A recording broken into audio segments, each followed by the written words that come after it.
year, there was one on the 1st of September. There was a swarm reported and they were thick and fast. But this year, they're a bit slow. And so I'll go through. My role is, as most of you know, my role is the swarm coordinator in the club. I don't actually go and catch too many swarms nowadays because I don't particularly want them. Okay, but you do, don't you? Okay, so my role is to have someone ring me up and say, I've got a swarm. And after a few questions, I determine whether it is a swarm or not. And then I put the message out and I'll go through that anyway. Right, swarms. Yeah. Oh, sorry about that. Oop. So, why do they swarm? What happens when they swarm? How do you catch a swarm? That's the $64,000 question. Even better, how do you stop them swarming? Because good practice is to stop them before they even swarm. And when swarms aren't swarms, and there's a lot of them around too. There we go, that's a nice shot of a swarm. By the way, how many in the jar? There's no prize for guessing, by the way. Okay, why do they swarm? Okay, it's natural. They swarm because that's the way they reproduce a colony. The queen and half the workers buzz off to start a new colony. Okay, there's things that sort of prompt this, apart from the age of the queen, but a thin nectar flow will get them going. Plenty of pollen will promote the brood rearing, and that's ideal conditions for them to all buzz off. Types of swarms. Does anybody know how many types of swarms there are? 3? Yes. There's a prime swarm.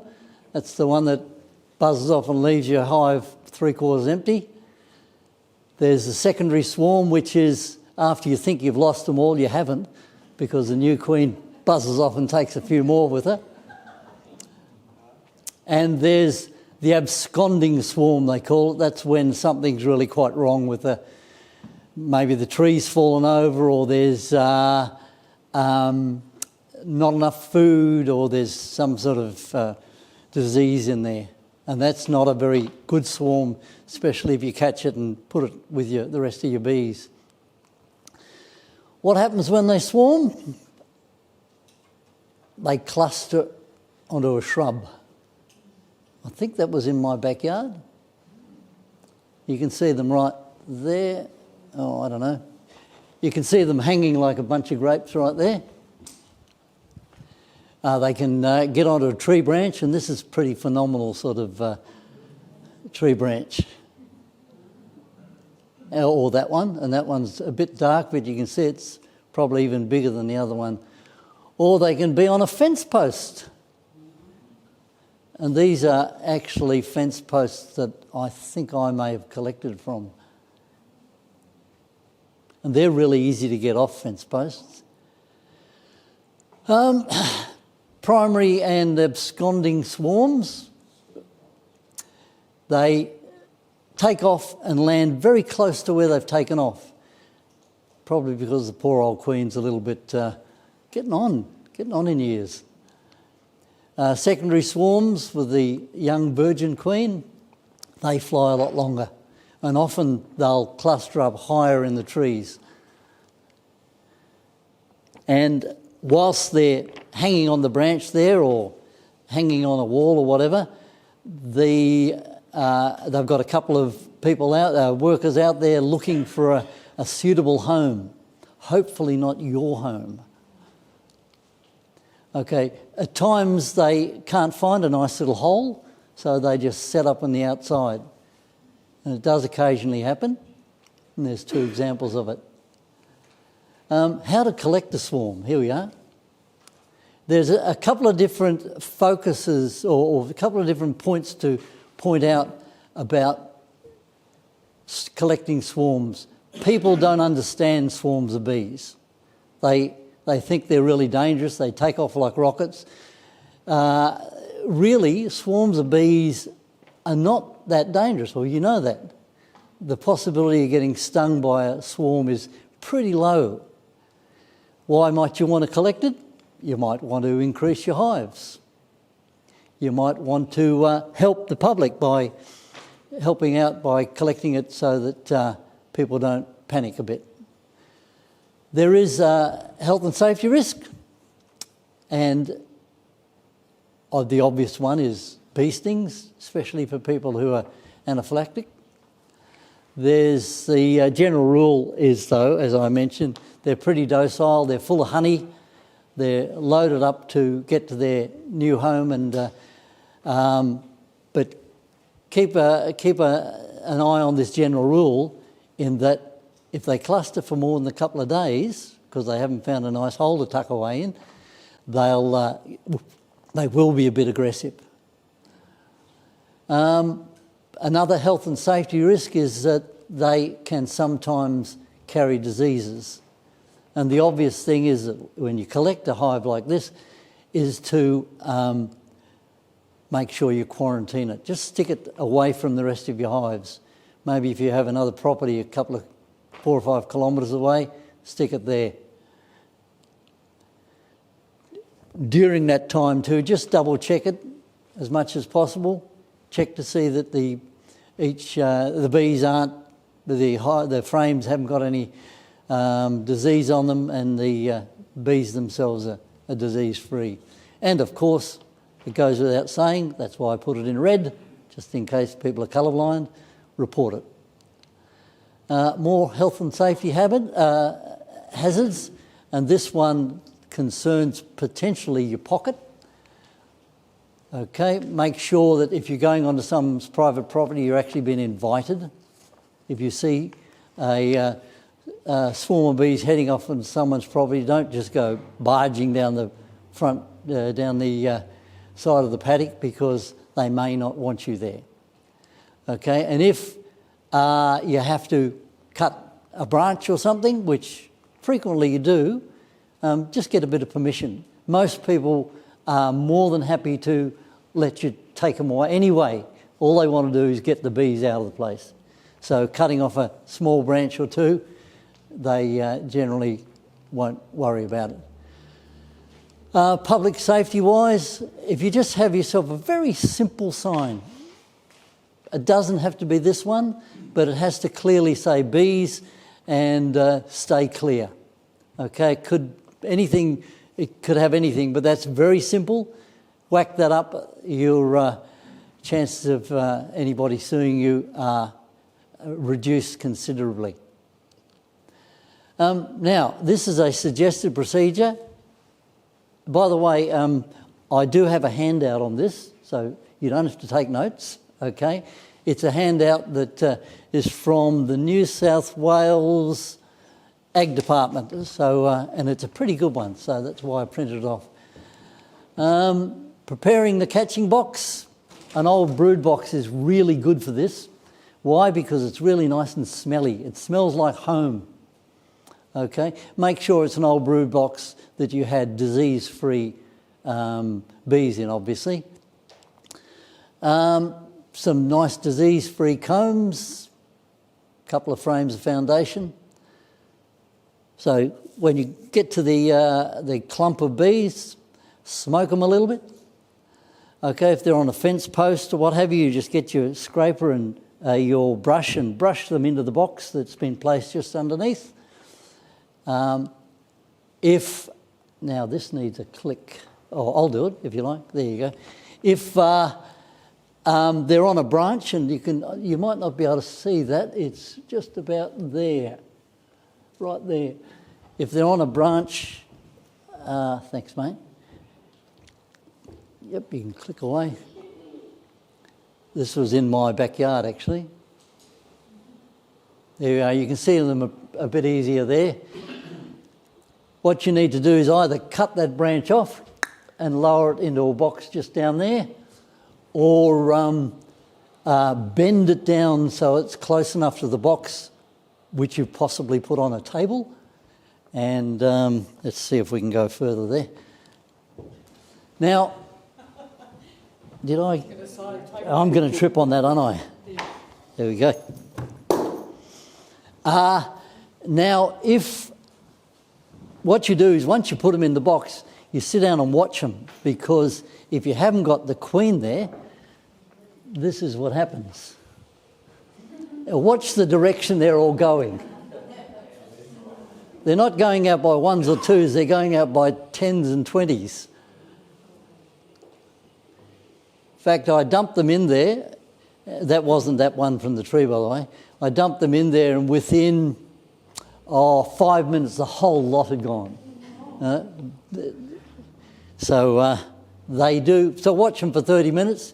If they don't buzz off like that, you've got them. And here's an example of them not buzzing off. In fact, this was the one that came from that tree. You can see them there. They're nice and settled. They're not going out. They're all hanging around. Some of them go. Most of them are going in. I think they sat there for about an hour or two, and on sundown they were all happily in that box, and I took them away. Okay, you take them home to your quarantine site, that is. Smoke them a little bit, preferably take them at night time or just after sunset, because most of them, 99% of them, will be back in the box. Just jam the plug in and whisk them away. And the next day, if you want, you can add a comb of brood. It helps, it reduces the possibility of them re-swarming. Check them regularly, I think I mentioned that. And about 3 weeks later, you can, if you want, you can replace the queen. If they're looking okay, you can keep them. But in fact, to tell you the truth, I never replace the queens, but it's a good idea, because they've got a queen in there that has got swarming in her blood. Okay, and it's better to spill that blood and pop another one in. Bait hives. Some of you might not have heard of bait hives, but basically it's a hive sitting up there where instead of the swarm searching for a hole, they find this hive and it's home. Okay, it can be, once again, it can be an old brood box with a couple of frames in it. If you do leave it, I've used lemongrass oil before and it works, I'm pretty sure. Okay, and so I see some nodding heads there.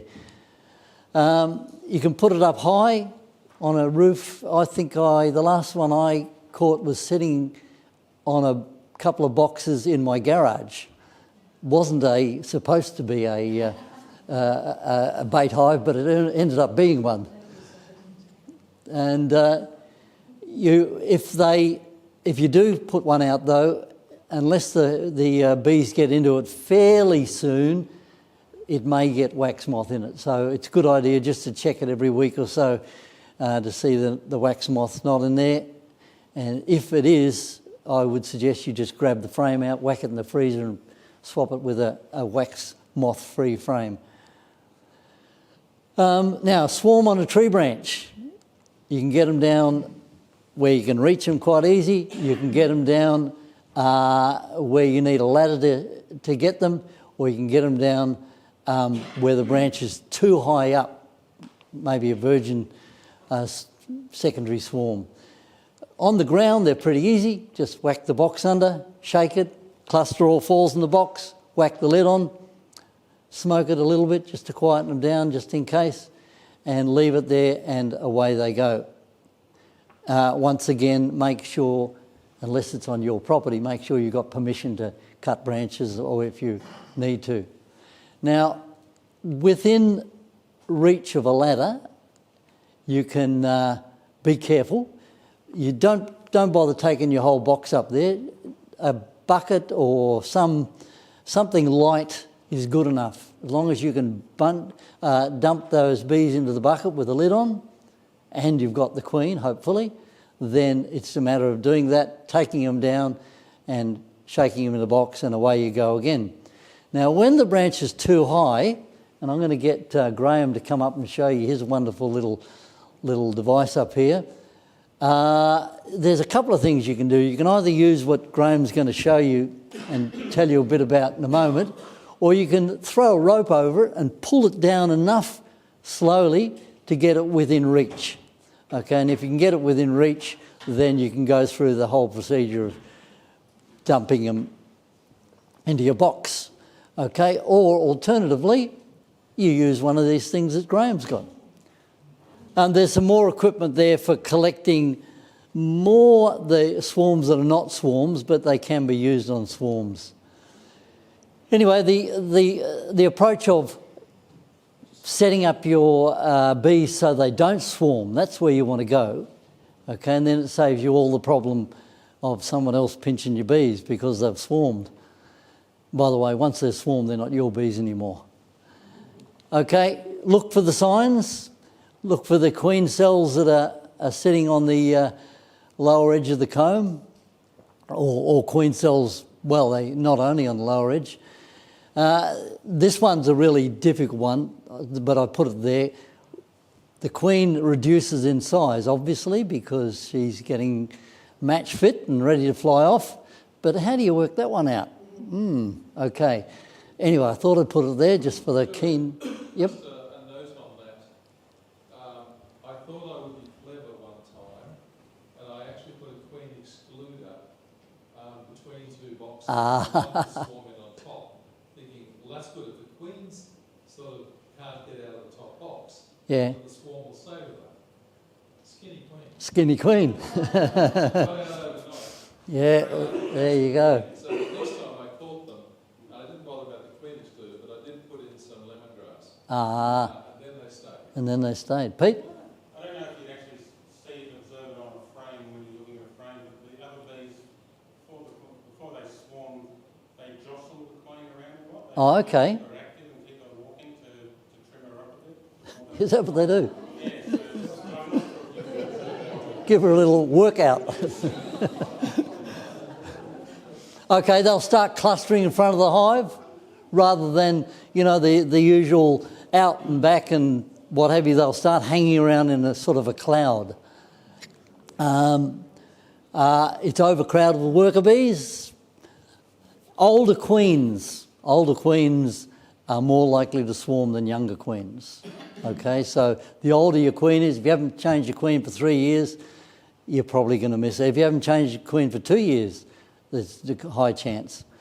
Okay, if your colonies have plenty of drones, look for those big cells, then it's liable to be a swarm in progress. Okay, it's essential to reduce the congestion. And how do you do that now?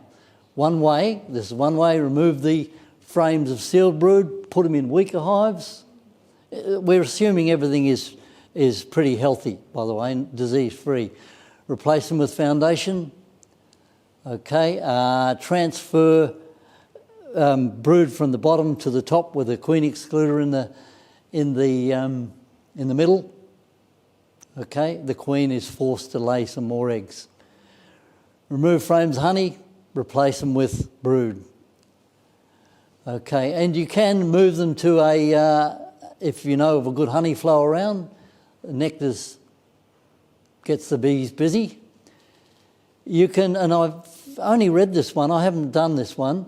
If you've got a weak hive and a strong hive, if you swap the two around, obviously bees are going to go back to the place where they think is home. And if they happen to be going back to the weak hive and filling that up, great, job solved. Okay, it makes kind of sense, but I thought I'd put it up there, and I might even have a go at it, who knows. Get rid of your queen, get a new queen. There are queens that come from, that have swarming in their genetics, and there are queens that are bred to be carefully bred so they don't swarm. So look out for those. Okay, this is an important note that if you see those queen cells, taking them off is not going to really stop your, is not going to have a high chance of stopping your swarming. Clipping the queen's wings, as some people have done doesn't really stop them as well. Okay? If they get into the swarm mode, your chances are they've gone. Okay, this is not a guarantee. These are suggestions. Okay, you've got to avoid it. Now, you can make a nuke box, and you can make a nuke box, by the way, really, really dodgily. This is a dodgy nuke box, okay, made from a bit of garbage that I had lying around with a tin top, and it'll do the trick. It'll hold, it's not designed to be long-lasting over a couple of years. It's designed to just half empty a hive out. Julian, Yep. Julian, are you taking queen cells across into that? No, I'm just taking a bunch of, No, just a bunch of bees, okay? Whack them on your frames. After the swarming period's over, around about October, November, empty them back again, or into a weaker hive. Okay, so you've, unless of course you want to start a new hive. Like if you want to start a new hive, put them into an 8-framer, put a new queen into there, or put some queen cells into there if you want, and start yourself a new hive. Me personally, I don't want a new hive. Sorry? If you don't want to start a new hive, no, don't put a queen in it. It just has some brood. No, you don't even have to have brood in it. Just some frames. You just have the frames, yeah. You could have brood in it though. All you want to do is have a bunch of bees separated from, to reduce the congestion out of a main hive, and once, and you can put them back in the original box if you. Not if you leave the box exactly where it was, yeah. Put the nuke where it was and take the other box a couple of kilometres away. Okay, or alternatively take the nuke box a couple of kilometres away. Don't put it next to them because they'll all go back in. Won't they raise a pseudo queen? Sorry? Won't they raise a pseudo queen? Not unless they've, unless you put, unless they have some nice little eggs in there. If they haven't got any eggs in there, they can't raise a queen. Okay, now this is, because I receive all these phone calls, I get things like, I've got a swarm. Okay, when did it arrive? Oh, about a year ago. Example, there it is under the decking there.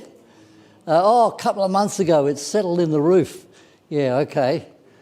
That's not really a swarm in a possum box. Now, somebody got this one here, I think. No? Under the eaves. That's not quite a swarm. Okay. Oh, that was. Oh, did I send you down to that one? Out of a wall. I didn't even bother going to that one, by the way. It wasn't long ago. They've just moved into a wall. Yeah. Yeah, well, not quite, but there you go. Another wall. I think they're under the steps. Yeah, they were under the steps. Swarms around the window. Yes, it wasn't really a swarm. It was in that brick wall, actually. In an old boat. There they are. Well-established little hive right under there. In an electrical pole. Yes, well, they were there. In that hole. Now, when a swarm is a swarm, this is what they look like.